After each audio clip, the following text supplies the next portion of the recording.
அகத்தியர் ஆசிரமத்துக்கும் மகா அவதார் அறக்கட்டளைக்கும் திரு ரங்கநாதன் மாஸ்டர் அவர்களுக்கும் பழனியப்பன் அவர்களுக்கும் என் காலை வணக்கத்தை நான் தெரிவித்துக் கொள்கிறேன்.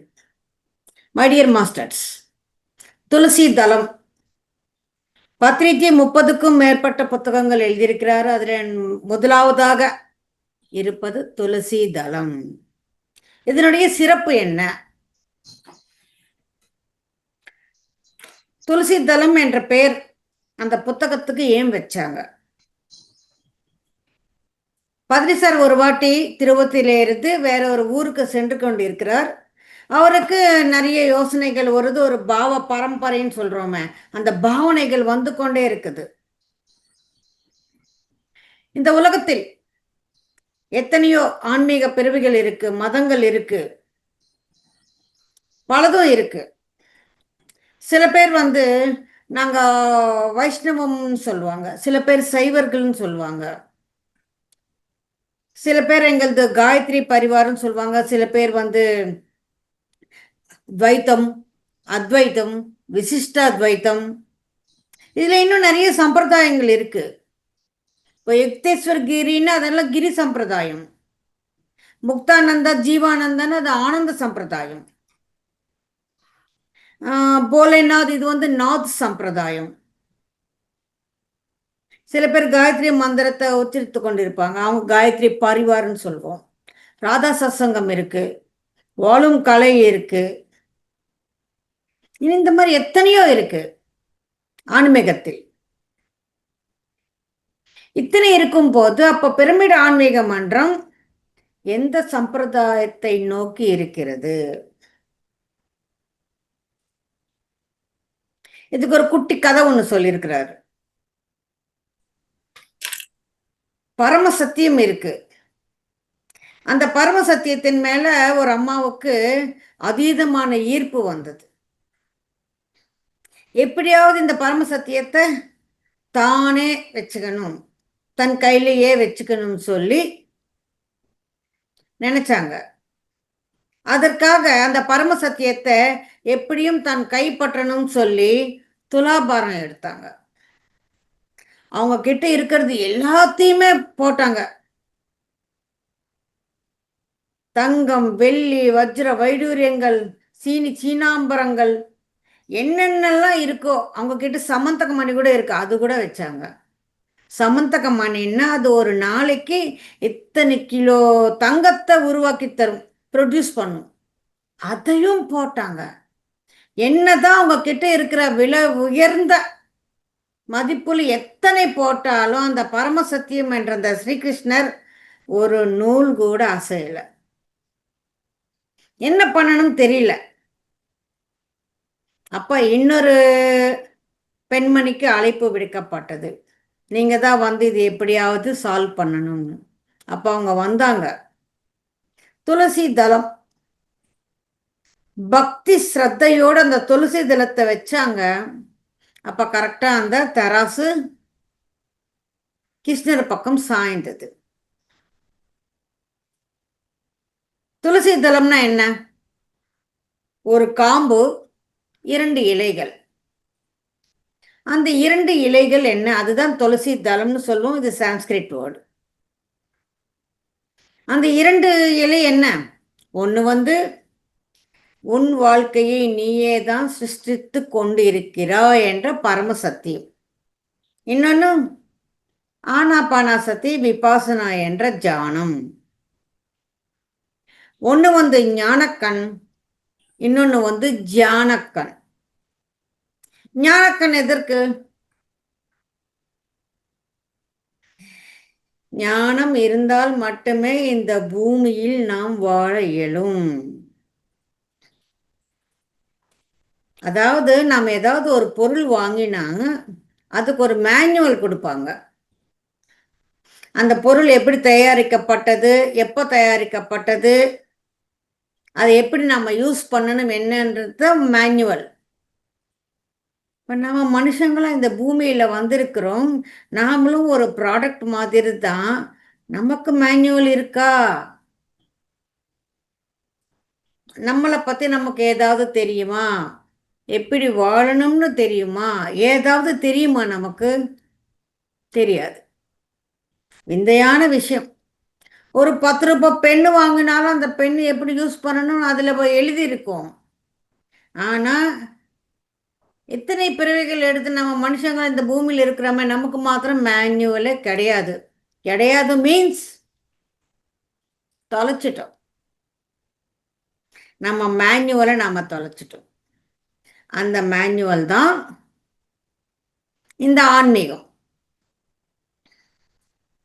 எப்பொழுது நம் வாழ்க்கை நம் கையில் இருக்கு, நம் வாஸ்தவத்தை நாமே தான் சிருஷ்டித்து கொண்டிருக்கிறோம், நமக்கு மேலே வேற யாரும் கிடையாது, நம் தலையெழுத்தை வேற யாரும் எழுதவில்லை, நமக்கு நாமே தான் என்ற சத்தியத்தை நாம் தெரிந்து கொள்கிறோமோ, அதுதான் நம்முடைய மேனுவல். இரண்டாவது தியானம். தியானம்னா என்ன? மூச்சின் மேல் கவனம் வைத்து, மூன்றாவது கண் எழுச்சி பெற்று, அனைத்தையும் பார்த்து தெரிந்து கொண்டு, பல பல லோகங்களுக்கு சென்று அஸ்ட்ரல் டிராவல் செய்து, அதன் மூலமாக நம் ஞானத்தை நாம் பெருக்கிக் கொள்வதுதான் தியானம். எதற்காக தியானம்? ஒரு பக்கம் தியானம் இருக்க வேண்டும், இன்னொரு பக்கம் ஞானம் என்பது இருக்க வேண்டும். இவை இரண்டு தான் நம் வாழ்க்கைக்கு மிக மிக முக்கியமான இரண்டு. அதற்காகத்தான் இதுக்கு துளசி தளம் என்ற பெயர் வைக்கப்பட்டது. இந்த புத்தகம் தமிழிலே கூட வந்திருக்கு. அனைவரும் இந்த புத்தகத்தை கண்டிப்பாக படிக்க வேண்டும். 1830 60க்கும் மேற்பட்ட புத்தகங்கள் எழுதியிருக்கிறார். அதுல நம்பர் 1 புத்தகம் இந்த துளசி தளம். இந்த துளசி தளத்துல 1 இருக்கு, 2 இருக்கு. தெலுங்குல. தமிழ்ல 1 தான் வந்திருக்கு. 1 இருக்கு, 2. அதுக்கப்புறம் துளசி வனம்னு இன்னொன்னு இருக்கு. தெலுங்குல இந்த புத்தகம் 20க்கும் மேற்பட்ட பதிவுகள் வந்திருக்கு. இது இல்லாம ஒரு பிரீமியம் கூட வந்திருக்கு மேடம். சார், இதுதான் பிஎம்சி தெலுங்கு. இதை வெளியிட்டாங்க. அதுவும் ஃப்ரீயா கொடுத்தாங்க சார். எனக்கு ஒன்று வந்தது. பத்ரிஜி கையால் வாங்கினேன். அப்புறம் இந்த துளசி தளத்தோட சிறப்பு என்ன? நம்ம எப்பவுமே நியூ ஏஜ் ஸ்பிரிச்சுவாலிட்டின்னு சொல்றோம். அந்த நியூ ஏஜ் ஸ்பிரிச்சுவாலிட்டி சொல்லும் போது அங்கே 99% எல்லாமே இங்கிலீஷ் புத்தகங்கள், வெஸ்டர்ன் மாஸ்டர்ஸ், மேலுலக ஆசை, அதாவது எல்லாமே இங்கிலீஷில் இருக்கும். நம்ம எப்போ பார்த்தாலுமே நியூ ஏஜ் ஸ்பிரிச்சுவாலிட்டின்னு சொல்லிக்கிட்டு இருக்கிறோம். அப்போ ஓல்ட் ஏஜ் ஸ்பிரிச்சுவாலிட்டின்னு ஒன்று இருக்கணும் இல்லை? இருக்கு. இப்போ ஓல்ட் ஏஜ் ஸ்பிரிச்சுவாலிட்டியை விட்டுட்டு ஏன் நியூ ஏஜ் ஸ்பிரிச்சுவாலிட்டியை சொல்கிறோம்? ஒன்றே ஒன்று தான். ஓல்ட் ஏஜ் ஸ்பிரிச்சுவாலிட்டின்னா நம்ம நாட்டில் நம்ம மகான்கள் ஆகட்டும், முனிகள் ஆகட்டும், ரிஷிகள் ஆகட்டும், சித்தர்கள் ஆகட்டும், இவங்க சொன்னது எல்லாமே ஓல்டு ஏஜ் ஸ்பிரிச்சுவாலிட்டி. அப்படின்னா அப்போ அவங்க எப்போவோ வாழ்ந்திருந்தாங்க, அந்த காலத்தில் இருக்கிறதுனால அது ஓல்டேஜ் ஸ்பிரிச்சுவாலிட்டி. இப்போ இருக்கிறவங்க எல்லாம் நவீன காலத்தில் இருக்கிறாங்க, அதனால அது நியூ ஏஜ் ஸ்பிரிச்சுவாலிட்டின்னு நினைக்கிறீங்களா? அப்படி கிடையாது. ஓல்டேஜ் ஸ்பிரிச்சுவாலிட்டிக்கும் நியூ ஏஜ் ஸ்பிரிச்சுவாலிட்டிக்கும் இருக்கிற வித்தியாசம் என்ன? ஒன்றும் இல்லை my dear masters. New age ஸ்பிரிச்சுவாலிட்டியில் சொல்றது எல்லாமே நேர்முகமாக இருக்கும், டு த பாயிண்ட், நமக்கு எல்லாமே விளங்கும். அதுவே நீங்கள் ஓல்ட் ஏஜ் ஸ்பிரிச்சுவாலிட்டின்னா எல்லாமே மறைமுகமாக இருக்கும், அது நம்ம டீகோட் பண்ணிக்கணும், அதுக்கு நமக்கு நிறைய விளக்கங்கள் தேவை இருக்கும். இதுதான் வித்தியாசம். அவங்க ஏன் அப்படி சொன்னாங்கன்னா, அந்த காலகட்டத்தில் ஒரு சிறிய பயம் ஒன்று இருந்தது. எல்லாமே எல்லாருக்கும் வெளிப்படையா சொல்லிட்டா அது தகுதி இல்லாதவங்க கையில போய் சேர்ந்தா அது லோகக்ஷேமத்துக்கு ஏதாவது குன்று விளைவிக்கும் என்ற ஒரு அச்சம் இருந்தது. அதனால்தான் எல்லாத்தையுமே அவங்க மறைமுகமா சொன்னாங்க. ராவணாசுரனும் மாபெரும் பக்தன், சிவபக்தன், மாபெரும் தபஸ்சாலி, எவ்வளவோ ஞானம் இருக்கு. அவனே ராவண பிரம்மா என்று கூறுகிறோம். அந்த உயர்வுக்கு இருந்தார். ஆனால் செய்யும் செயல்கள், அதன் மூலமாக எத்தனை அநீதிகள், அராஜகங்கள் உங்களுக்கு தெரியுமா? வரலாற்றில் விருப்பம் இல்லாமல் பெண்ணை எடுத்துக்கிட்டு வந்து கல்யாணம் பண்ணிக்கிறது, விருப்பம் இல்லாத பெண்ணை பலாத்காரம் செய்வது என்பது ராவணன் கிட்ட இருந்து தான் ஆரம்பிச்சதா. ஒரு பக்கம் இத்தனை வரங்கள் பெற்றிருக்கிறாரோ, ராவண பிரம்மா என்று போற்றப்படுகிறாரு. அவர் மாதிரி ஒரு தபஸ்சாலியோ பக்தனோ வேற யாரும் கிடையாது. அவ்வளவு ஞானி. ஆனா இன்னொரு பக்கம் இந்த அச்சம் இருந்ததின் காரணமாகத்தான் எதையுமே வெளிப்படையா சொல்லல. அதற்காகத்தான் இதுக்கு ஒரு குரு என்று இருக்கணும். குரு கிட்ட நாம ஒரு பயிற்சி எடுக்கணும். அவங்க கிட்ட ஒரு தீட்சை வாங்கணும். அந்த தீட்சை நமக்கு கொடுக்கறப்பவே நம்ம கிட்ட சத்தியம் வாங்கிக்குவாங்க. இதை வேற யாருக்கும் சொல்லக்கூடாது. நீயும் ஒரு குரு ஆன பிறகு அவங்க கிட்ட தீட்சை வாங்கிக்கிட்டு இது குரு பரம்பரையா வரணுமே தவிர வெளியில யாரும் சொல்லக்கூடாது. அதனை மீறி சொன்னவங்களைத்தான் நாம புரட்சி ஆன்மீகம்னு சொல்றோம். ஃபார் எக்ஸாம்பிள் ராமானுஜர், அவர் 18 வாடி நடையா நடந்தார் அந்த தீட்சையை பெறுவதற்கு. ஏன்னா தன்னை நிரூபிச்சுக்கணும். எல்லாருக்கும் கொடுத்துட மாட்டாங்க. கடைசியில் அவருக்கு தீட்சை தரப்பட்டது. அந்த மந்திரம் அவருக்கு தரப்பட்டது. அவர் என்ன செஞ்சாரு? இது நீ யாருக்கும் சொல்லக்கூடாது. நீ இதனை யாருக்காவது பகிர்ந்தால் நீ பாவம் செய்தவன் ஆகி விடுவாய், நீ நரகத்துக்கு போய் விடுவாய்ன்னு சொன்னாங்க. அவர் என்ன சொன்னாரு? கோபுர உச்சியில ஏறி ஊருக்கெல்லாம் கேட்கிற மாதிரி சொன்னார். கேட்டா நான் ஒருத்தன் நரகத்துக்கு போனா என்ன, எத்தனை பேர் சொர்க்கத்துக்கு போவாங்க இல்ல இந்த ஆன்மீகத்தை தெரிந்து கொண்டு.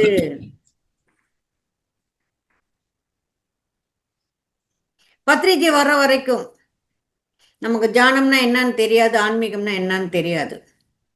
ஆன்மீகத்துக்கு போகணும்னா நம்ம சந்நியாசம் ஏத்துக்கணும். இருக்கிறது எல்லாத்தையும் விட்டுடணும். ஒரு குருவை தேடி போகணும். போன உடனே குருவெல்லாம் யாரும் கொடுத்துட மாட்டாங்க. இப்போ இருக்கிற ஸ்கூலில் அட்மிஷனே கஷ்டமாக இருக்கும் போது ஒரு குரு கிட்ட இருந்து நம்ம சிஷ்யராக போகணும்னா வாப்பா வாப்பா உனக்காக தான் காத்துக்கிட்டு இருக்கிறேன்னு சொல்லி உட்கார வச்சு எல்லாம் ஒன்றும் கொடுத்துட மாட்டாங்க. பல வருடங்கள் நாம் காத்து கொண்டு இருக்கணும். பல வருடங்கள் அவர்களுக்கு பணிவிடை செய்யணும். அதுக்கப்புறம் அந்த குருவுக்கு எப்பொழுது அந்த கருணை கட்டாட்சம் என்பது வருமோ அப்பதான் நமக்கு அந்த தீட்சை தருவாங்களே தவிர சும்மா ஒன்றும் கிடைச்சிடாது.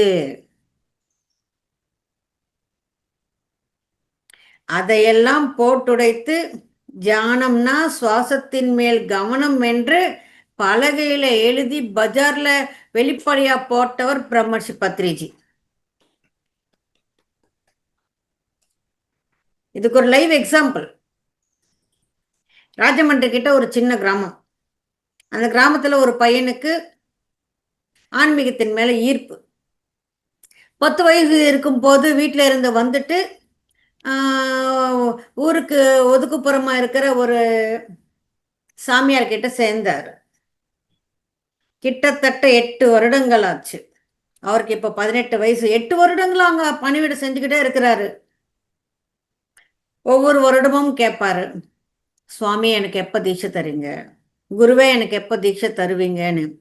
பொருடா பொருடான்னு சொல்லிக்கிட்டே இருக்கிறார். அவர் ஒரு சின்ன ரசவாதி, ஒரு வெள்ளியை தயாரிப்பவர். கொஞ்சம் கொஞ்சமாக அந்த வெள்ளியை தயாரித்து அதை விற்றுட்டு அதன் மூலமாக இந்த ஆசிரமத்தை நடத்தி கொண்டு இருக்கிறாரு. இந்த பையன் ரொம்ப நம்பிக்கையானவர். இவர் கையில் கொடுத்து அந்த வெள்ளியை விற்று காசாக்கி கொண்டு வரணும். அந்த மாதிரி அவர் ஒரு வாட்டி ராஜமன்றிக்கு அதை விற்கிற போது போகிறப்பத்தான் போர்டு பார்த்தாரு. தியானம்னா சுவாசத்தின் மேல் கவனம், என்னடா நான் 2 3 வருஷமா இங்கே வந்து கொண்டு தானே இருக்கிறேன், அப்பப்போ வரேன்னு. இப்போ என்ன புதுசாக ஒரு போர்டு இங்கே மாட்டிருக்கு, தியானம்னா மூச்சின் மேல் கவனம் என்று இருக்கு, இது என்னதா இதுன்னு சொல்லி போய் குரு கிட்ட கேட்டாரு. குருவே, இன்னைக்கு நான் வந்து கடத்தெருவில் இந்த மாதிரி பார்த்தேன். அவர் வியந்துட்டாரு, ஒரு விதமா பயந்துட்டாரு. யாருடா இது போய் கடத்தெருவில் போட்டது? நீ வந்து 8 வருஷம் ஆச்சு, உனக்கு 18 வருஷம் ஆச்சு, உனக்கு தீட்சை கொடுக்கலாம் சொல்லி நான் ஒரு நல்ல நாள் ஒரு முகூர்த்தத்தை பார்த்து கொண்டு இருக்கிறேன். உனக்கு தர தீட்சையே அதுதான்டா, அதுதான் தியானம், அதுதான் தவம், அதைத்தான் நான் உனக்கு சொல்லணும். இதை யார் வெளிப்படைய கடத்தெருவில் போட்டதுன்னு கேட்டார். ஸோ ஒரு மாபெரும் ஒரு சம்பிரதாயத்தை உடைத்தார். அது ஒரு ரகசியமா இருந்தது, யாருக்கும் தெரியாம இருந்தது. இதுதான் ஒண்ணு. ரெண்டாவது, இதுக்கு எதையும் விட்டுவிட தேவையில்லை, சந்நியாசம் தேவையில்லை, சம்சாரத்தில் இருக்கலாம். சம்சாரம் என்பது இயற்கையானது, இயற்கையை விட்டு இயற்கைக்கு விலகி நாம் இருக்க தேவையில்லை, சம்சாரத்தில் கூட நாம நிர்வாணத்தை பெறலாம் என்று சொன்னார். இதுக்கு எல்லாருமே தகுதி உடையவர்களே. ஆன்மீகத்துக்கு வரணும்னா, தியானம் செய்யணும்னா இதுக்கு ஒரு தகுதி இருக்குன்னு எதுவும் கிடையாது. உனக்கு மூக்கு இருக்கா, மூக்குல மூச்சு இருக்கா, உனக்கு பிராணம் இருக்கா, ஓகே, யூ ஆர் எலிஜிபிள். இது அனைத்தும் செய்வதற்காகவே இந்த பிரமிட் ஆன்மீக மன்ற இயக்கம் என்பது தொடங்கப்பட்டது. இந்த துளசி தலம் என்ற இந்த புத்தகம் வந்து கான்செப்ட் பேஸ்டில் இருக்கும். அதாவது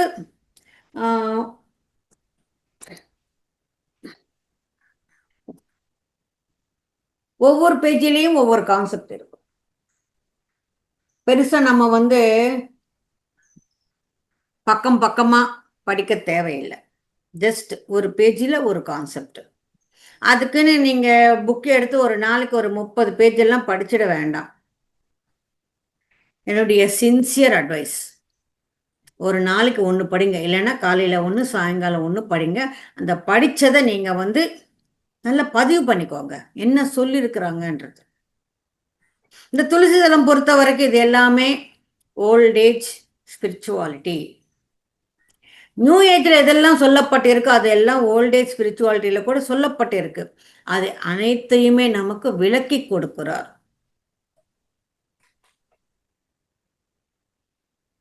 ஸோ துளசி தலம் ஒரு பக்கம் ஞானக்கண், இன்னொரு பக்கம் ஜானக்கண், இவை இரண்டும் இருக்கணும். முதலில் நாம் வாஸ்தவத்தை நாமே தான் உருவாக்கி கொண்டிருக்கிறோம். தலையெழுத்து என்பது ஏதும் கிடையாது, நம் தலையெழுத்தை நாமே தான் உருவாக்கி கொண்டிருக்கிறோம். நம்முடைய வாழ்க்கை எனும் இந்த சினிமாவுக்கு நாமே தான் கதை, வசனம், டைரக்ஷன் எல்லாமே ஸ்கிரீன் பே நாமத்தானே தவிர வேற யாரும் கிடையாது. இது அனைத்தும் புரிந்து கொள்வதற்கு ஒரு ஆற்றல் தேவை. அந்த ஆற்றல் தியானத்தின் மூலமாக கிடைக்கிறது. இருக்கிற அனைத்து தியானங்களிலேயும் மிக மிக பவர்ஃபுல்லானது இந்த மூச்சின் மேல் கவனம் என்ற ஆனாபானாசதி தியானம். ஓகே மை டியர் ஃப்ரெண்ட்ஸ், இதுதான் துளசி தலம். இதற்கு ஏன் இந்த பேர் வச்சாங்க எல்லாம் பார்த்தோம். இந்த ஆன்மீகம்னா, ஆன்மீகத்தில் இருக்கிறவங்களெல்லாம் நம்ம எப்படி அந்த உயர்வுக்கு வந்தாங்க, காரணம் என்ன? சிவன் யாரு, முருகன் யாரு? இவங்க எல்லாருமே ஆன்மீக விஞ்ஞானிகள். சொன்னதை செஞ்சுட்டு போனவங்க கிடையாது. சொன்னதை சம்பிரதாயமா நமக்கு என்னென்ன வருதோ அது எல்லாத்தையும் பண்ணி அதுல இருந்து ஒரு விஞ்ஞானத்தை கண்டுபிடிச்சவங்க, தாம் ஒரு விஞ்ஞானியாக மாறினவங்க, அந்த விஞ்ஞானத்தை இந்த உலகத்துக்கு தந்தவங்க. நாமும் கூட we are all spiritual scientists, not only spiritual persons. You are a meditator or a master. என்னவாக இருக்கணும் என்பது உங்களுக்கு நீங்களே முடிவெடுத்து கொள்ளணும். நாம தியானம் செய்வதற்காக வரல. பிரமிடு ஆன்மீக மன்றம்னா you are a pyramid master. ஆசானா இரு. உனக்கு வேறொருத்தர் யாரும் ஆசான் கிடையாது. உனக்கு நீயே ஆசான்.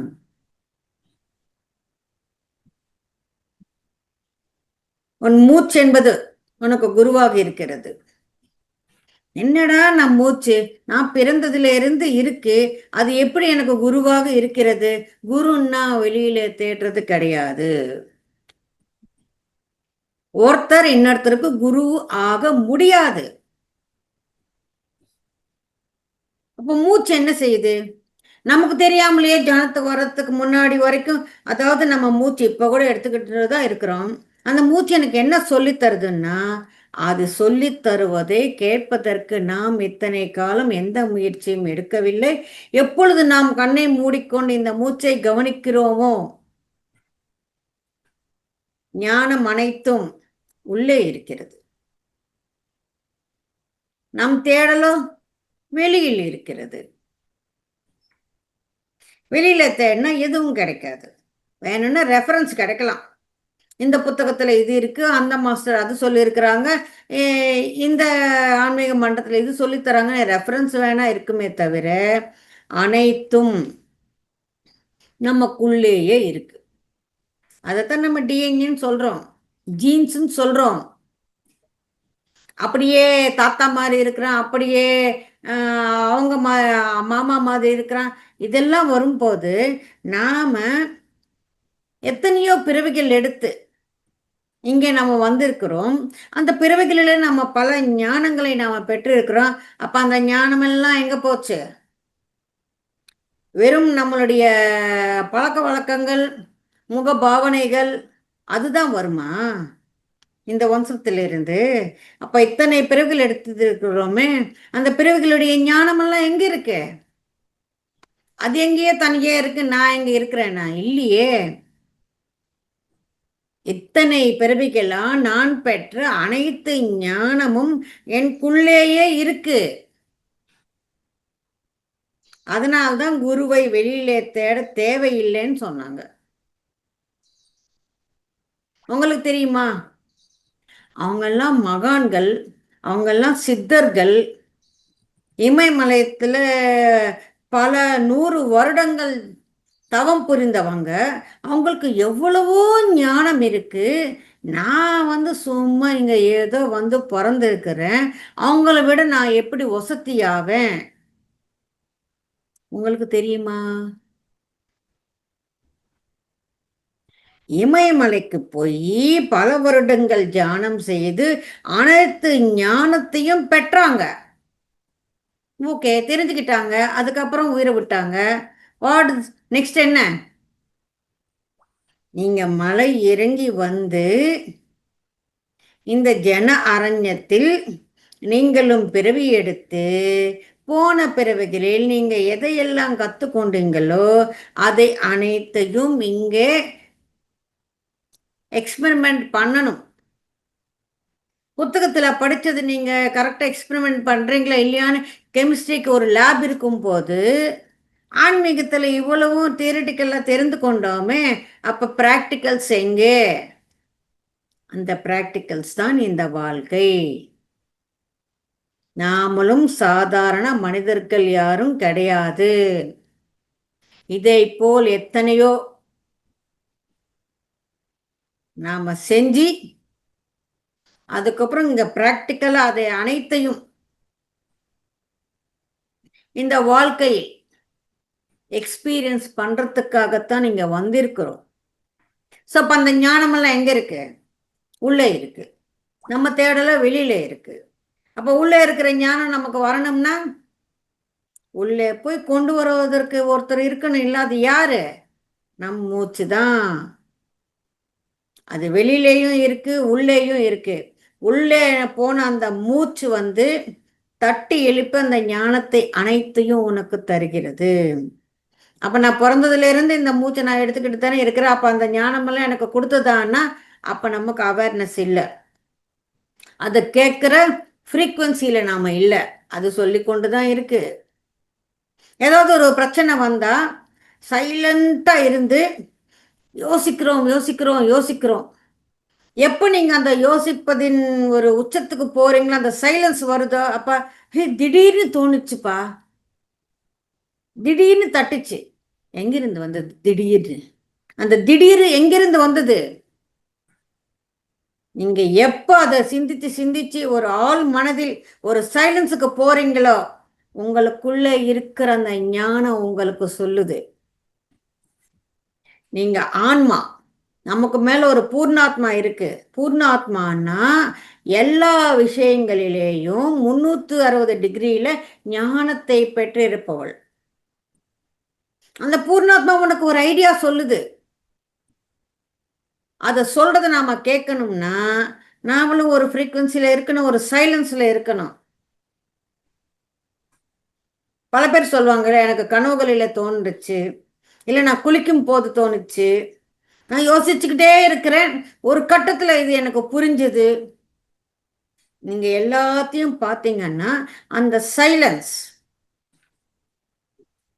அந்த ஒரு பாயிண்ட்ல அவங்க கேட்ச் பண்ணியிருக்கிறாங்க. அதைத்தான் நாம இங்க தியானத்துல செஞ்சுக்கிட்டு இருக்கிறோம். அது எப்பவோ ஒரு வாட்டி நடக்கிறது, நாம தினமும் பயிற்சி செஞ்சு அதன் மூலமா நாம பெற்றுக்கொண்டிருக்கிறோம். So we are all meditators, spiritual masters and then spiritual scientist. Okay, சிவனாகட்டும், கிருஷ்ணராகட்டும், புத்தராகட்டும், மகாவீரராகட்டும், லாவாசு, Zoroaster, Mohammed, மிலாரப்பா, Guru Nanak, ஏன் நம்ம ரமண மகர்ஷி, எல்லாருமே தான். நாங்க எல்லாரும் ஆன்மீக விஞ்ஞானிகள். நாமும் அதே போல் ஆன்மீக விஞ்ஞானிகளாக நாம மாற வேண்டும். இது முதல் கட்டம். அவங்க எல்லாம் மகான்கள், அவங்க எத்தனையோ சாதனை புரிஞ்சிருக்கிறாங்க, அவங்க எவ்வளோ புண்ணியம் செஞ்சிருக்கிறாங்க, அவங்க எவ்வளோ ஆராய்ச்சி செஞ்சிருக்கிறாங்க. அதெல்லாம் அவங்களுக்கு தான் வருமே தவிர எனக்கு எப்படி வரும்னு சொல்லி நினைக்க வேண்டாம்.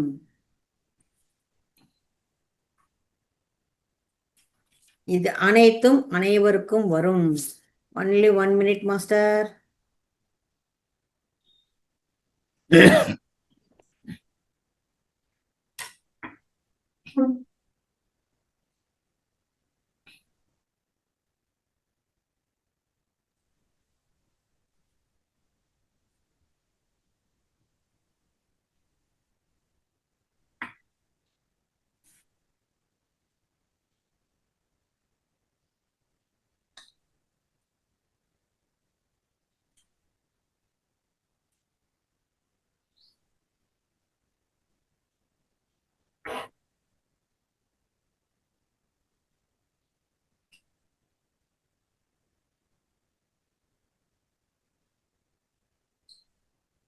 S masters. கரண்ட் போச்சு, அதனால வேற ஏதாவது லைட் ஒர்க் ஆகுதான்னு பார்க்குறேன். இல்லை. ஸோ அனைவரும் ஆன்மீக விஞ்ஞானிகளே. நாமும் அதே போல் ஆன்மீக விஞ்ஞானிகளாக நாம மாற வேண்டும். வெறும் சொல்றத கேட்டுக்கிட்டு அவங்க என்ன சொன்னாங்களோ அதை செய்வதற்காக மட்டும் கிடையாது. நீங்க இப்போ தியானத்துக்கு வர்றீங்க, கலர்ஸ் தெரியுது, அதுக்கப்புறம் ஆறாவை பார்க்குறீங்க, அதுக்கப்புறம் அஸ்டல் ட்ராவல் பண்ணுறீங்க, எத்தனையோ லோகங்களுக்கு போகிறீங்க, அங்கே இருக்கிற ஞானத்தை எல்லாம் பெறீங்க, அது எல்லாம் அனலைஸ் பண்ணுறீங்கல்ல, அப்போ நீங்களும் ஆன்மீக விஞ்ஞானிகள் தான். ஆன்மீக சாஸ்திரம். ஆன்மீக சாஸ்திரம்னா என்ன? ஆன்மீக சாஸ்திரம்னா வாழும் கலை, நம் வாழ்க்கை சாஸ்திரம். உங்களுக்கு மேக்ஸ் தெரியலனாலும் இந்த பூமியில் வாழ முடியும். உங்களுக்கு கெமிஸ்ட்ரி தெரியலனாலும் வாழ முடியும். பயாலஜி தெரியலனாலும் வாழ முடியும். உங்களுக்கு ஹிஸ்ட்ரி, ஜாகிரபி எதுவும் தெரியலனாலும் வாழ முடியும். எனக்கு இந்த தமிழ் தான் தெரியும், தெலுங்கு தான் தெரியும், எனக்கு இங்கிலீஷ் தெரியாது, ஹிந்தி தெரியாதுன்னு வாழ முடியும். ஆனால் ஆன்மீக சாஸ்திரம் தெரியாமல் நம்மளால வாழவே முடியாது. ஆன்மீக சாஸ்திரம் தெரியாமல் நாம வாழ்ந்தால் அந்த வாழ்க்கை சரியான வாழ்க்கை என்பதே கிடையாது. ஆன்மீக சாஸ்திரம்னா என்ன? வாழ்க்கை சத்தியங்களை சொல்லிக் கொடுக்கும் சாஸ்திரம். சத்தியம் தெரியாமல் நம்ம என்ன வாழ்றது? அது ஒரு வாழ்க்கையே கிடையாது. நம் வாழ்க்கையில எத்தனையோ வித்தைகள் இருக்கு, கலைகள் இருக்கு. நம்ம ஒரு ஆர்டிஸ்டா இருக்கலாம், அது வரைக்கும் எதுக்குங்க? ஒரு கோலம் போடுறதாகட்டும், ஒரு பூ கட்டுறதாகட்டும், செடிகளை வளர்ப்பதாகட்டும், அது வரைக்கும் எதுக்கு? நல்லா வீட்டை பெருக்கி துடைக்கிறது கூட ஒரு கலை தான். எல்லாருக்கும் வந்துடாது வீட்டை சுத்தமா நீட்டா வச்சுக்கிறது. எல்லாமே எல்லாமே நம்ம கிட்ட இருக்கு. ஆனா வாழ்க்கை சத்தியங்கள் இருக்கா? எது வாழ்க்கை? வாழ்க்கைன்னா என்ன? அந்த மேனுவலை கொடுக்கறது தான் இந்த ஆன்மீக சாஸ்திரம். அந்த மேனுவல் நமக்கு வரணும், நமக்கு கொடுக்கப்படணும். மேனுவல் இல்லாம இத்தனை நாள் நம்ம வாழ்ந்து கொண்டு இருக்கிறோம், இத்தனை பிறகுகள் எடுத்து கொண்டு இருக்கிறோம். இப்ப சரியான வாழும் கால, அதனால்தான் ஆர்ட் ஆஃப் லிவிங்னு சொன்னாங்க.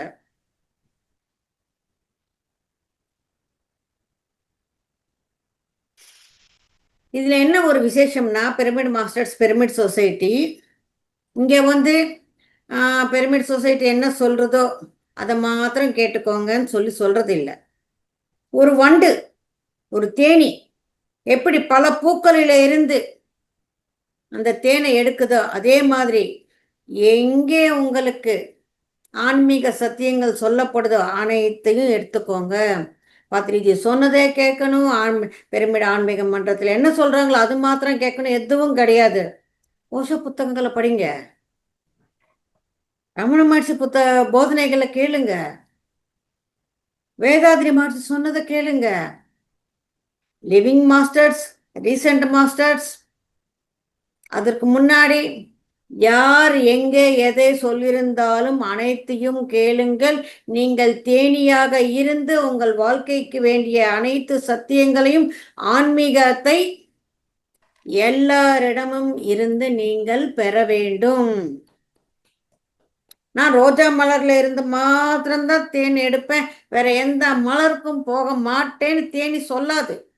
அதே மாதிரி பிரமிடு ஆன்மீக மாஸ்டர்ஸ் கூட எல்லார்கிட்ட இருந்தும் கத்துக்கோங்க.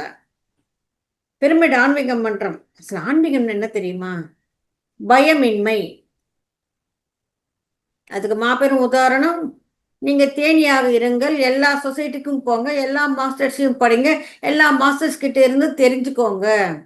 ஒருத்தர் கேட்டாராம், சார் நீங்க எல்லா சொசைட்டிக்கும் போக சொல்றீங்க, எல்லா மாஸ்டர் கிட்டையும் எல்லாமே கத்துக்க சொல்றீங்க, அப்போ அவங்க இந்த பிஎஸ்எஸ்எம் விட்டுட்டு அந்த சொசைட்டிக்கு போயிட்டா எப்படின்னு?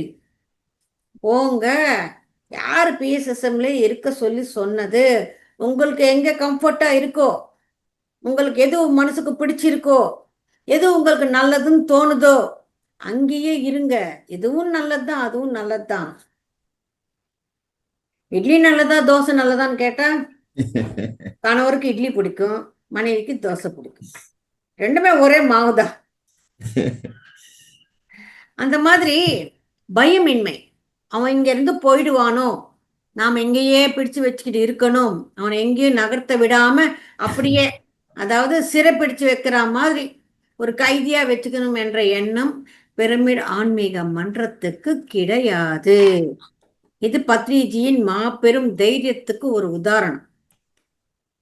சோ நம் வாழ்க்கையில் அத்தனை வித்தைகளும் இருக்கு, கலைகளும் இருக்கு. ஆனால் வாழும் கலையான இந்த ஆன்மீக சத்தியங்கள் சொல்லும் இந்த ஆன்மீக சாஸ்திரம் என்பது நமக்கு இல்லை. கண்டிப்பாக இதனை நாம் பயிர வேண்டும். யாரெல்லாம் ஆன்மீகத்துக்கு வந்தீங்களோ, யாரெல்லாம் தியானத்துக்கு வந்தீங்களோ, யாரெல்லாம் ஞானியாக மாறணும்னு விரும்புகிறீங்களோ, நீங்க அனைவருமே இந்த மனித பிறவியில் கடைசி கட்ட பிறவி நிலைக்கு வந்திருக்கிறீங்க என்பது தான் குறிக்கிறது. இது பிஹெச்டி, தியானத்துக்கு வருவது என்பது பிஹெச்டி. நீங்க பிஹெச்டியில் இருக்கிறீங்கன்னா கூடிய சீக்கிரமே உங்களுடைய பிறவிகளின் எண்ணிக்கை குறைந்து நீங்கள் மோட்சம் அடைவீர்கள். மோட்சம்னா என்ன? அது பக்தி மார்க்கத்துக்கு சம்பந்தப்பட்டது. அது கடவுள் சாயுஜ்யத்துக்கு நம்ம போகணும், கடவுளில் நாம கலந்து விடணும். கடவுளில் கலந்து விடுவது என்பது மோட்சம் கிடையாது. நாம் எல்லாம் கடவுளின் பிள்ளைகள். நாமும் கூட பிள்ளைகளை பெற்று இருக்கிறோம். மறுபடியும் அந்த பிள்ளை வந்து நமக்குள்ள கலந்துடுமா என்ன? எப்போ அது தனியாக ஒரு பெத்தெடுத்தோமோ அது ஒரு தனி உருவம், தனி ஜென்மம். நாம் ஒரு தனி ஜென்மம், தனி பிறவி. ஒரு வாட்டி வெளியில வந்தது மறுபடி அதுக்குள்ள போய் சேராது, ஒண்ணும் இல்லாமல் ஆகாது. அதே மாதிரி தான் கடவுள் பிள்ளைகளாக நாம இங்கே வந்திருக்கிறோம். நாம் கடவுள்கள் என்பதை நாம் தெரிந்து கொண்டு கடவுள்களாகவே இந்த பூமியில் வாழ்ந்து காட்டினால் மட்டுமே அது நமக்கு முக்தி மோட்சத்தை தரும். கடவுளாக வாழ்வதற்கு ஒரு ஆற்றல் தேவை. அந்த ஆற்றல், அந்த ஞானம், இந்த மூச்சின் மேல் கவனம் என்ற தியானத்தின் மூலமாக நமக்கு கிடைக்கிறது. இந்த ஆற்றலும் இந்த ஞானமும் சேர்ந்தால் நாமும் கூட கடவுள்கள் தான். கடவுள்னா என்ன நினைக்கிறீங்க? கடவுளுக்கு நிறைய சக்தி இருக்கு. அவர் வரமும் கொடுப்பார், சாபத்தையும் கொடுப்பார். நான் நினைச்சதை இங்க எனக்கு நிறைவேறலைன்னா நான் எப்படி கடவுள் ஆக முடியும்னு. அதுக்குத்தான் இத்தனை சப்ஜெக்ட்ஸ் இங்க கொடுக்குறாங்க. சங்கல்ப சக்தின்னா என்ன, வாக்ஷேத்திரம்னா என்ன, சப்கான்ஷியஸ் மைண்டுன்னா என்ன, சேத்து விஞ்ஞானம்னா என்ன, இது எல்லாமே தெரிந்து கொண்டு அதன்படி நாம வாழ்ந்தால் கடவுள். கடவுள்னா நமக்கு வர்றது வந்து அவர் வந்து எங்கேயோ சத்தியலோகத்துல இருக்கிறாரு, வைகுண்டத்துல இருக்கிறாரு, இமயமலத்துல இருக்கிறாரு, கைலாயத்துல இருக்கிறாரு. அவங்களுடைய தோற்றம், அவங்க எந்த இடத்தில் இருக்கிறாங்க, அவங்களுக்கு உண்டான அந்த சக்தி என்னன்னு பார்க்குறோமே தவிர அது அவங்க எப்படி அடைந்தாங்க. கடவுள்னா என்ன? Universal love. அவங்களுக்கு வந்து விருப்பு வெறுப்புன்னு எதுவுமே கிடையாது. நீ தவம் செஞ்சியா, ஓகே, நீ எதை கேட்டாலும் கொடுப்பாங்க. ராவணனுக்கு கொடுக்கலையா? ஹிரண்ய கஷ்யப்பனுக்கு கொடுக்கலையா? யோசிச்சாங்களா ஐயோ இவன் கெட்டவன் சொல்லி? இல்லையே, கொடுத்தாங்க. ஏன்னா விருப்பு வெறுப்பு என்பது இல்லை. அது வரைக்கும் எதுக்குங்க? ஒரு மரம் இருக்கு, அந்த மரத்து கீழே நாம ஒதுங்குறோம், மழைக்கோ வெயிலுக்கோ. அது மரம் சொல்லுதா நீ கெட்டவன், என் நிழல்ல நீ இருக்கக்கூடாது, நீ போயிடுன்னு சொல்லுதா? யாரு வந்தாலும் அந்த நிழல் அனைவருக்கும் பொதுவே. நாம் இருக்கிறோமா அந்த மாதிரி?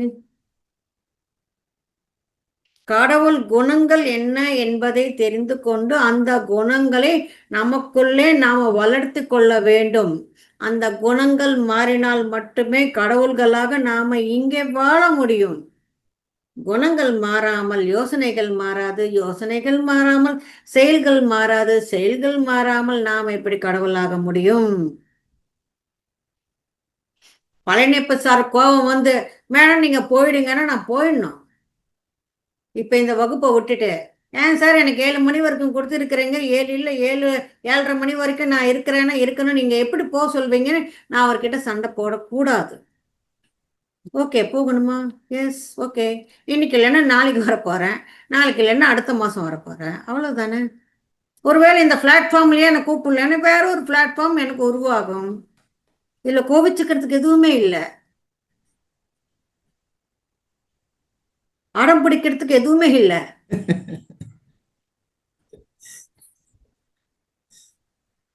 ஸோ இதுதான் ஆன்மீக சாஸ்திரம். முதலில் கடவுளாக மாறணும்னா கடவுள் தன்மை என்ன, கடவுள் குணங்கள் என்ன தெரிந்து கொண்டு அந்த குணங்களை நமக்குள்ளே நாம வளர்த்து கொண்டால் மட்டுமே நாம கடவுள்களாக இந்த பூமியில் வாழ முடியும். நாம கடவுள்கள் என்பது உண்மை. நம் கடவுள் தன்மையை நாம் மறந்துவிட்டோம், கடவுள் தன்மையை நாம் விட்டுவிட்டோம். அந்த மறுபடியும் விட்டுவிட்டு அந்த கடவுள் தன்மை எப்பொழுது நாம் பெறுகிறோமோ, பெறுவது மட்டுமின்றி நாம் கடவுள்களாகவே இந்த பூமியில் எப்பொழுது நாம் வாழ்கிறோமோ அப்பொழுதுதான் அது இந்த பூமியில் நமக்கு பிறப்பு இன்மை, அதாவது முக்தி மோட்சம் என்பது கிடைக்கும்.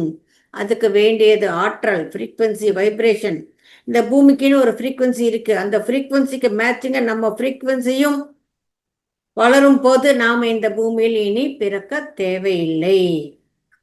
இதற்கு வேண்டியது தியானம், தியானம், தியானம். தியானத்தோடு சேர்த்து இந்த ஆன்மீக ஞானமும் இருந்தால் மட்டுமே நமக்கு இந்த முக்தி மோட்சம் என்பது கிடைக்கும். Okay my dear friends, next, ஆன்மீகத்தின் எத்தனை பிரிவுகள் இருக்கு, எத்தனை டிபார்ட்மெண்ட்ஸ் இருக்கு? 4 இருக்கு ஆன்மீகத்தில். முதலாவது மெடிடேஷன், ரெண்டாவது திவ்ய ஞான பிரகாசம், அதாவது என்லைட்டன்மெண்ட், மூன்றாவது அவேர்னஸ், அவேர்னஸ்னா நிச்சயம் ஜாகிரதையா இருப்பது, நான்காவது தாட் பவர், மனோசக்தி. நம்ம மெடிடேஷன் செஞ்சாதான் நமக்கு என்லைட்டன்மெண்ட் என்பதே கிடைக்கும். என்லைட்டன்மெண்ட் என்றால் என்ன? அதுக்கு நாம எவ்வளவு அவேர்னஸ்ல இருக்கணும். பழனியப்பன் சார் கிளாஸ் சொல்றப்ப எல்லாமே எழுதிக்கிறாரு. எழுதிக்க வேண்டிய அவசியம் அவருக்கு இல்லை.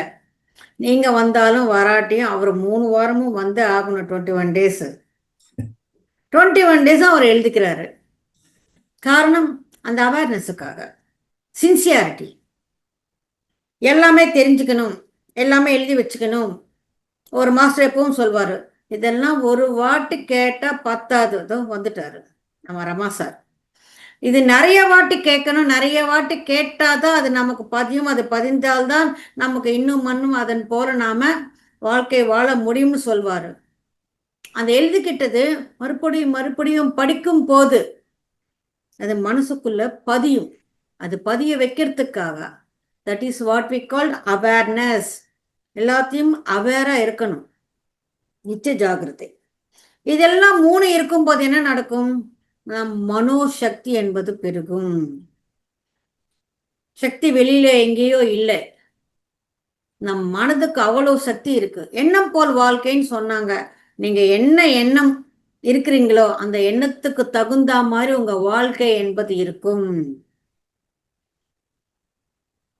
இந்த மனோசக்தி மூலமாக இந்த லோகத்தில் இல்ல, இந்த விஸ்வத்தில் எந்த லோகத்திலையும் நமக்கு கைப்பட முடியாத எந்த வித்தையும் இல்லை, எந்த ஞானமும் இல்லை. அவன் நல்லா படிச்சான், அவனுக்கு நல்லா வந்தது, அவன் எவ்வளவோ ஆன்மீகத்தில் இருக்கிறான்னா முயற்சி செஞ்சால் அது உங்களுக்கும் கிடைக்கும்.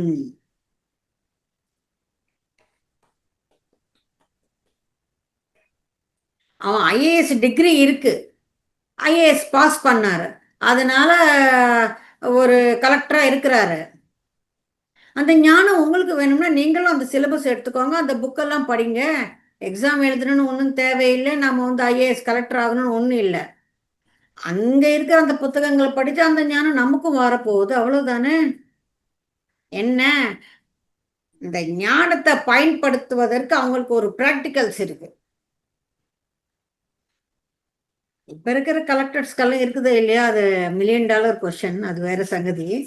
நமக்கு அந்த அரசியல் வேண்டாம். ஸோ மை டியர் மாஸ்டர்ஸ், நாம அனைவரும் ஆன்மீக விஞ்ஞானிகளாக மாறணும். ஆன்மீக சாஸ்திரம்னா அது வாழும் கலை. இந்த ஆன்மீகத்தில் இருக்கிற 4 பிரிவுகள், அதாவது தியானம், திவ்யஞான பிரகாசம், நிச்சய ஜாகிரதை, மனோசக்தி, meditation, enlightenment, awareness and thought power. அவேர்னஸுக்கு எதுதான்னு நாம சொல்ல முடியாது மாஸ்டர்ஸ். எல்லாத்துலேயும் அந்த அவேர்னஸ் என்பது வேணும்.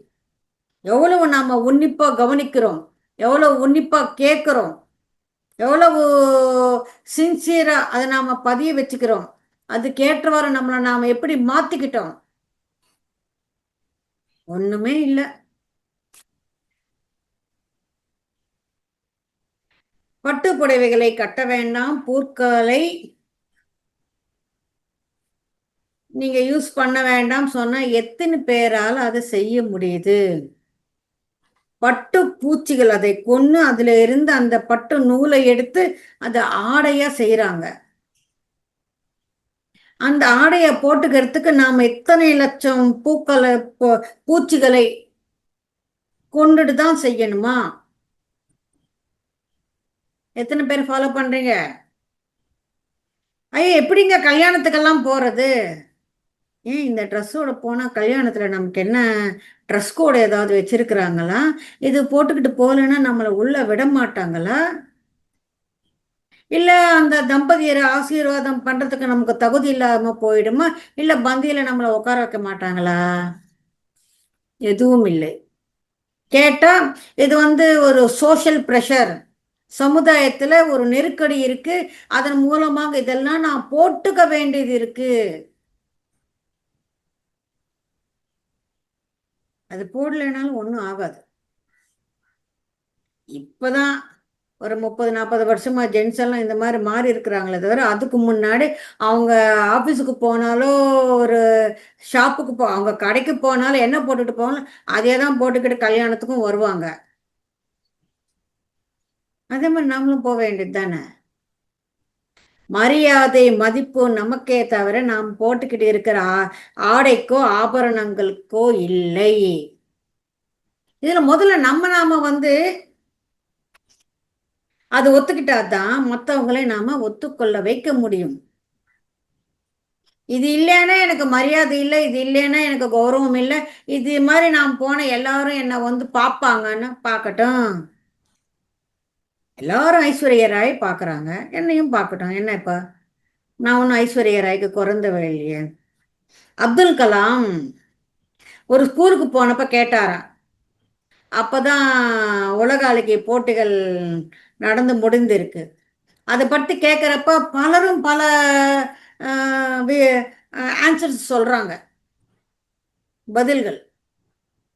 அவங்க ரொம்ப அழகா இருந்தாங்க, அவங்க ரொம்ப கவர்ச்சியா இருந்தாங்க, அவங்க எல்லா கொஷின்ஸுக்கும் நல்லா ஆன்சர் பண்ணாங்க, அவங்களுடைய ஆன்சர்ஸ் எல்லாம் ஒரு ரேஞ்சில் லெவலில் இருந்தது, எல்லாமே சொல்லிட்டு இருக்கு. எல்லாத்துக்கும் 10. அப்துல் கலாம் இல்லை இல்லை இல்லைன்னு சொன்னார். அப்போ ஒரு பொண்ணு சொல்லிச்சான், அதுல நான் கலந்துக்கல, அதனால்தான் அவங்க உலக அழகி ஆனாங்கன்னு. That is the confidence.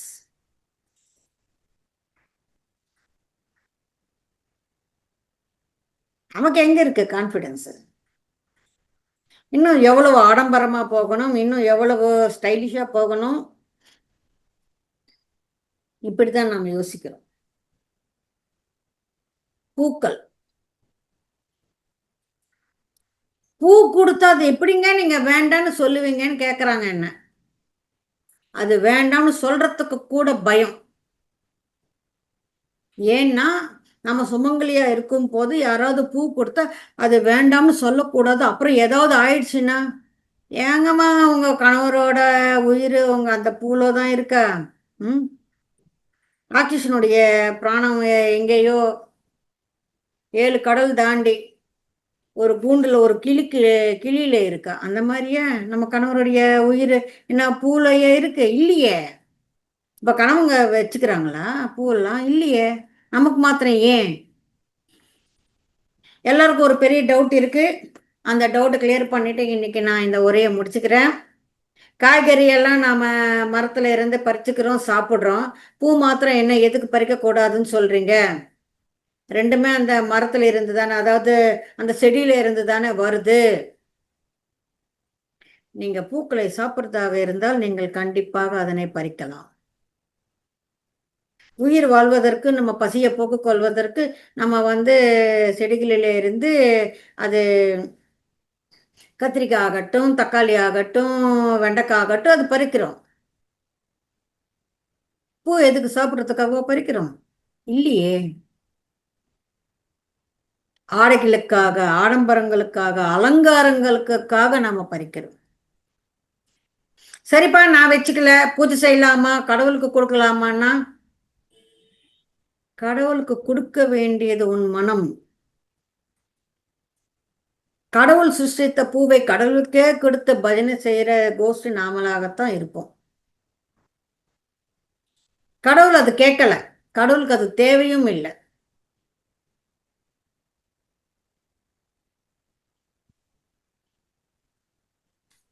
So my dear masters, பூக்கள் அது அந்த செடிக்கே இருந்தால் 5 to 7 நாள் அது அப்படியே வாசனையோடு இருக்கும்.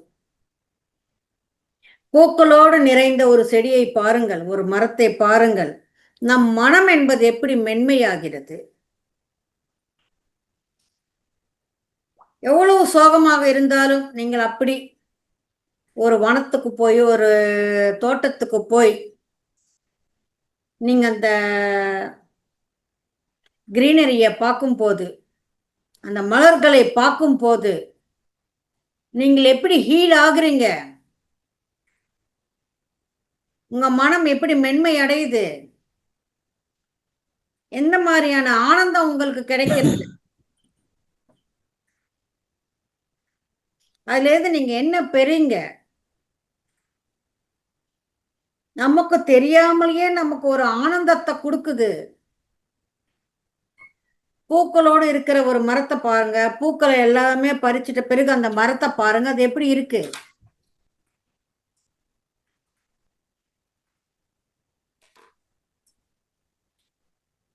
சாப்பிடுறதா இருந்தா பூக்களை பறிக்கலாம். அலங்காரத்துக்காகவோ வேறு எதுக்காகவோ நீங்கள் பூக்களை பறித்தால் அதன் மூலமாக கண்டிப்பாக பாவம் என்பது உண்டாகும். தயவு செய்து அந்த பாவத்தை செய்யாதீர்கள். அந்த மரத்துல இருந்து அந்த செடியில இருந்து அந்த பூக்களை பறிக்கும் போது அதுல பாதி உயிர் போகுது. அதுல நார்ல கட்டி நம்ம தலையில வைக்கும் போது 1 மணி நேரத்திலேயே அது வாடிடுறது. இத்தனைக்கு நாம வச்ச பூ அதுல இருந்து அந்த வாசம் நமக்கு வருதா? பக்கத்துல இருக்கிறவங்க வருது. நாம வச்சுக்கிட்ட மல்லிப்பூ வாசனை நமக்கு வருது, அடுத்தவங்களுக்கு தான் வருது. நாம சென்ட் போட்டுக்கிட்டா கூட அந்த வாசனை நமக்கு வரதில்ல, அடுத்தவங்களுக்கு தான் வருது. அப்படி இருக்கும் போது அது அந்த செடியிலேயே இருக்கும் போது எத்தனை பேர் பார்க்குறாங்க, எத்தனை பேருக்கு அங்கே ஹீலிங் நடக்குது, எத்தனை பேருக்கு மனம் மென்மை அடையுது, எத்தனை பேருக்கு ஒரு கற்பனை வருது, இன்னும் நிறைய எத்தனை எத்தனையோ நடக்குது. அது எல்லாமே நடக்க விடாம ஏன் நாம் பறிக்கிறோம்? இதெல்லாம் சென்சிட்டிவ் தான். பட்டு புடவை, பூக்கள், பூஜைகள், ஜபங்கள், விரதங்கள், இது எதுவும் தேவையில்லைன்னு சொல்வதற்காக. இதை எதையும் கடவுள்கள் கேட்கவில்லை. அப்படி கேட்கவர்கள் கடவுள்களே இல்லை.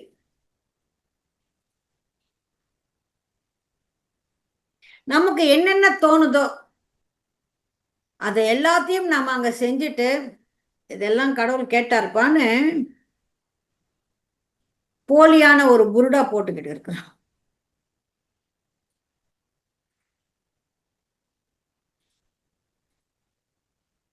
ஸோ மை டியர் மாஸ்டர்ஸ், ஆன்மீகம்னா உண்மையா இருக்கிறது, வெளிப்படையா இருக்கிறது, இயற்கையாக இருக்கிறது, அமைதியாக இருக்கிறது,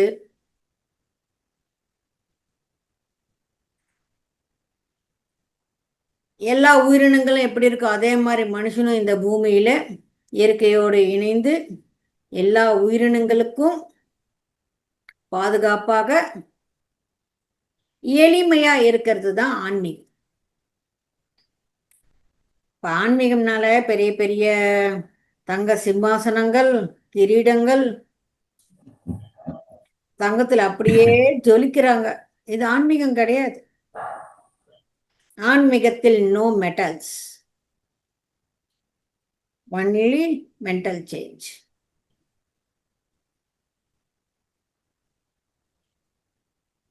எளிமை மிக மிக அவசியம், முக்கியம். நாம் பிரகாசிக்கணுமே தவிர நம் ஆடைகளோ நம் ஆபரணங்களோ பிரகாசிக்க தேவையில்லை. உங்கள் சுய ஒளி முன்னால் அது எதுவும் எடுபடாது.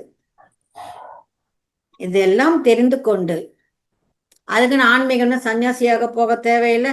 நீங்க எதுவும் சாப்பிடாம எதுவும் ரசிக்காம எல்லாம் இருக்க சொல்லி தேவையில்லை. நாங்க நல்லா சாப்பிடுறோம், ரெஸ்டாரண்ட்டுக்கு போறோம், சினிமா பார்க்குறோம், ஓடிடியில் எல்லாத்தையும் தான் பார்க்குறோம். எதுவும் ரசிக்காமல்லாம் ஒன்றும் கிடையாது. அப்படி வாக்கிங் போகிறோம், ஒரு லீவில் எங்கேயாவது போகிறோம், மலை பிரதேசங்களுக்கோ எங்கேயாவது போகிறோம். எல்லாம் ரசிக்காம இல்லை வாழ்க்கை. எதுவும் இல்லாமல் சன்னியாசியா எல்லாத்தையும் விட்டுட்டு அது நிர்வாணம் கிடையாது. அது நிர்வீகாரமாக இருக்க தேவையில்லை. நல்லா சாப்பிடுங்க, சைவ உணவாக சாப்பிடுங்க. நல்ல உணவா சாப்பிடுங்க, வாழ்க்கையை ரசிங்க.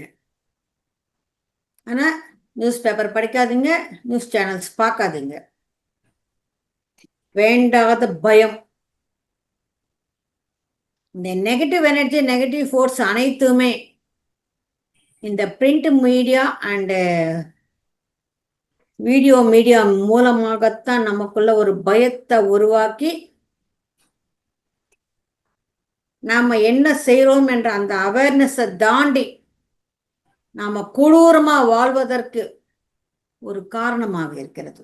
ஸோ மை டியர் ஃப்ரெண்ட்ஸ், ஆன்மீக சாஸ்திரத்தை கற்றுக்கொண்டு ஆன்மீக விஞ்ஞானிகளாக மாறி நாம வெறும் ஞானிகள் இல்லை, ஆசான்கள் என்ற நிலைக்கு நாம் வருவதற்கு வேண்டிய அனைத்து அவகாசங்களும் பாதைகளும் பிஎஸ்எஸ்எம்மில் உருவாக்கப்பட்டு இருக்கு. அதில் ஓர் சேவையாக இந்த மகா அவதார் அறக்கட்டளை அவர்கள் பல மொழிகளில் இது செய்து கொண்டிருக்கிறார்கள். இன்னும் சொல்லப்போனால் எனக்கு தெரிஞ்சு தெலுங்குல இன்னும் நாட் ஓன்லி மார்னிங் கிளாஸஸ், இன்னும் நிறைய கிளாஸஸ் அங்கே இருக்குது. 365 டேஸும் நடக்குது அங்கே. அதே மாதிரி நம் தமிழில் கூட வர வேண்டும் என்று கேட்டுக்கொண்டு, தேங்க்யூ பழனியப்பன் சார். அப்புறம் அடுத்த திங்கட்கிழமை சந்திக்கலாம். அடுத்த வாரம் என்னுடைய ஹேமரிங் தான் இருக்கும், வாங்கிக்கோங்க.